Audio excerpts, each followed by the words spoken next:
जी अस्सलाम वालेकुम मुनीर साहब, क्या हाल है जी। अच्छा, ये जो दो तारें आ रही हैं ना बाहर से, पंजाबी ये में आपकी लीड की तारें आ रही ठीक हैं, हो ठीक है। ठीक हो।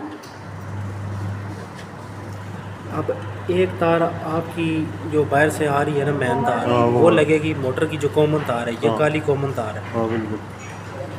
अब ये जो लगा हुआ है ना, ये एक स्विच का काम कर रहा है। जो ढक्कन उठाते हैं ना तो ये बंद हो जाता है, जब ढक्कन रखते हैं तो ये आपस में ऑन हो जाता है। ठीक हो। तो इधर से ये समझ लें स्विच ही है। इधर से जो दूसरी तार जा रही है ना, ये लाइट की तरफ जा रही है, हाँ लाइट का न्यूट्रल आप समझ लें, ठीक हाँ है। बिल्कुल ठीक। और जो दूसरी तार आ रही है जो बाहर से बाहर से फेज़ आ रहा फेज आ है, रहा है। वो इसका एक लाइट के साथ लाइट कनेक्शन के हो गया। साथ। दूसरी आपकी तार, ये जो फेज़ वाली तार है, ये आपकी चलेगी यहाँ पर।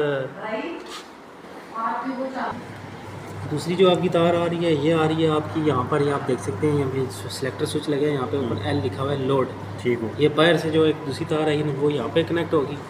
और ये जो साइडों में दो आपको तारें नज़र आ रही हैं ना, ये ऑन वाली हैं। इनको आपने आपस में जोड़ देना है, ठीक हो। क्योंकि ये देखें, ये इधर इधर भी ऑन हो जाएगी और इधर भी ऑन हो जाएगी, ठीक है। ये दोनों तरफ ही ऑन हो जाएगी ये। और फिर ये वाली तार चलेगी टाइमर के अंदर, क्योंकि टाइमर के थ्रू हमने इसको ऑन करना है। ये सारा समझ लेंगे। ये ठीक हो। तीन इसके स्विच लगे हुए हैं, एक स्विच ये है, एक स्विच ये है, एक स्विच ये है, ठीक है। ज़बरदस्त। यहाँ से बाहर से तार आई, यहाँ पर इन होगी, इधर से आउट होके इसमें चलेगी। जो बाहर से एक दूसरी तार आ रही है, वो यहाँ पर इस स्विच में चलेगी। यहाँ से जब स्विच ऑन होगा, इसको करंट मिलेगा।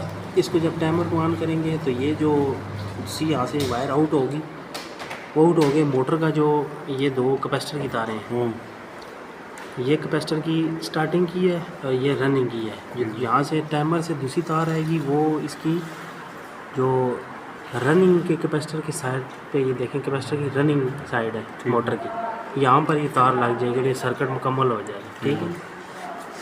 समझ आ गई? मुकम्मल होगी। तो ये क्या पता चलेगा कि ये रनिंग साइड है और ये दूसरी साइड है कैपेसिटर की? ये आप जहाँ पे मोटर को आप देखेंगे ना, क्लॉक वाइज मोटर चल रही है, तो वो आपकी रनिंग साइड पे ही तार लगी हुई, ठीक लगी हुई है। ठीक हो। जब ये एंटी क्लॉक वाइज पे चलेगी तो आपने कैपेसिटर की तार चेंज करनी है। इसका मतलब ये होगा कि ये स्टार्टिंग के साथ लगी हुई है, ठीक है। क्लॉक वाइज चलनी चाहिए स्पिनर हमेशा, ठीक। थैंक यू अर्सलान भाई।